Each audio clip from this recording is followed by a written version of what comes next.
Major retailers in the United States have been forced to shut down stores due to millions of dollars in losses as rampant theft plagues big box stores across the country. Earlier, Walmart announced that it will be shutting down 4 of its stores in Chicago just weeks after America's biggest employer shut its doors in stores in Portland. And it's only getting worse, folks. And we are also seeing a number of people just fleeing California.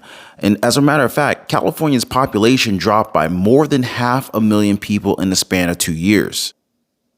In the span of 2 years, California's population has dropped by more than 500,000 people. Eyewitness News reporter Mark Cota-Robles is live in studio with a look at why people are moving out of state. Mark. Yeah, Leslie, there's a good chance you may know someone who left the state over the past 2 years. New data shows more than 500,000 people made that move. Those decisions fueled partly by the pandemic. That includes new opportunities for people to work from home. Also, the high cost of living here in California. Los Angeles is one of the top places people decided to leave, but the population shift isn't just a Southern California issue. People are leaving other big cities like San Francisco, New York City, Chicago, and Boston. While California's overall population has dropped. And so why are so many people leaving the state of California? Well, could be the high cost of living, could be rising state taxes, political problems, unemployment, housing crisis, insecurity, the convenience of working from home. I mean, any number of these social and economic issues that are going on in California. But according to 50 Cent, Los Angeles is finished after a zero bail policy reinstatement. Wow, they just went woke. So, 50 Cent, also known as Curtis Jackson, he addressed Los Angeles crime crisis last week in a response to the recent reinstatement of the zero bail policy. Now, I don't know how many of you guys follow 50 Cent on the gram or whatever, but he ended up sharing a very interesting news clip, and I'm going to go ahead and share that with you guys right now. Check it out. Those who support no bail say this is finally a fair system. But I can tell you, after speaking with people in law enforcement, many call it the degradation of crime. Starting at midnight tonight, the Sheriff's Department will no longer detain people for crimes such as theft, shoplifting, drug use, vandalism, battery, and a whole host of other non-serious, non-violent crimes that affect the quality of life of people here in Los Angeles County. LA Deputy DA John McKinney explains that due to Judge Lawrence Riff's ruling, many people arrested will be released immediately without having to pay bail before their arraignment. Judge Riff made the point of saying that he implored California officials like the sheriff, the chief of police, the district attorney, the city attorney. He implored them to testify, to explain why he shouldn't issue this order. And he was surprised when no one stood up to challenge it. No one challenged it. Not LAPD Chief Michael Moore, LA County Sheriff Robert Luna, or District Attorney George Gascon. Holy cow, folks. So get ready to live in a lawless society. So basically, there's pretty much no punishment for, criminal acts these days. And this is more of a reason why people are leaving the state of California. It's decisions like these made by politicians and pretty much nobody stepping in to pretty much, defend the people of the state of California. And I really wouldn't be surprised to see more and more states do things along this line. Now, I've been seeing a number of different comments from you guys. Just don't vote for Democrats, vote the Democrats out. I'm not here to debate that. That's on you guys. But according to Curtis Jackson, 50 Cent, he says LA is finished. Watch how bad it gets out there. Shaking my head. And, think about it. If there's no consequence for illegal acts such as theft or robbery or anything along those natures, why? Like, where's the deterrent? And this is. Let's just go ahead and add this as one of the reasons why people are leaving the state of California in droves. I mean, look at what's happening not just in Los Angeles. Look at what's happening in San Francisco. Walmart, Starbucks, so many different stores we've covered over the past several videos, just leaving the state of California in droves. Not to mention how this is impacting the real estate values. Commercial real estate over in California, specifically San Francisco, is headed south. A recent study published by Yolo County District Attorney's Office found that zero bail policies have horrific effects on public safety. Quote, I mean, we have more people being shot at, stabbed, assaulted, robbed, beaten. These are real victims, and the numbers are staggering under zero bail. Now, this is according to Yolo County District Attorney Jeff Rezick. Now, like, what do you expect? Would you want to live in a society like that? I mean, sure, you got the police department, if they're assuming they're still funded.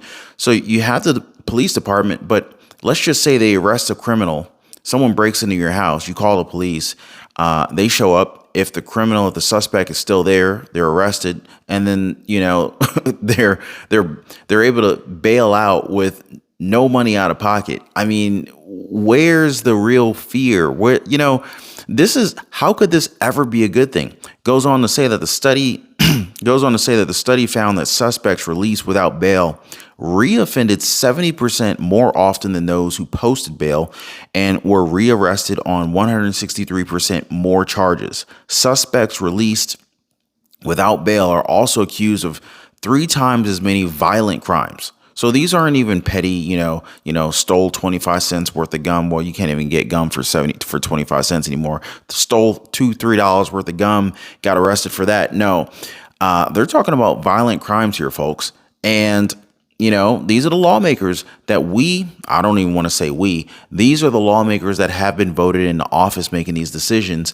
And I don't even understand what's the motivation behind this. It goes on to say, quote, the department is aware of the preliminary injunction regarding the cash bail system and, of course, will comply with any court-ordered bail schedule. The county is also working with the court and other stakeholders to explore ways to reduce the number of people that are held before arraignment because they can't afford bail and to provide the sheriff greater release options to safely reduce the jail population while always prioritizing public safety. So part of this decision is they want to reduce the jail population. Okay. So and they go on here to say that the cash bail system is at core. The cash bail system is at the core of many of the class and race-based inequities in the criminal legal justice system. The task force accordingly recommends that the legislature take all steps necessary to definitively end cash bail. What do you guys think about this? To me, this sounds like an absolutely horrible, horrible idea, right? And, so this is why more of these retailers such as Walmart and Starbucks are closing in, some of these big cities. These big name chains and others have closed stores in major U.S. cities recently, raising alarms about the future of retail in some of the country's most prominent downtowns and business districts, not to mention Los Angeles, not to mention San Francisco. Several forces are pushing chains out of some city centers, a glut of stores, people working from home, online shopping. So obviously these are legitimate reasons for why a store's foot traffic might be down. But the other problem is that theft is incredibly higher at this time. And so this means that denser neighborhoods with a broader mix of affordable housing, experimental retail, restaurants, entertainment, parks, and other amenities, that's not going to happen overnight. Policymakers are remaking their downtowns, and these retailers are literally getting punished. I mean, we're going to get to a point where there are no stores to go out to if this continues to pick up steam. And if there's no bail for people committing crimes, then I don't see why this would even slow down.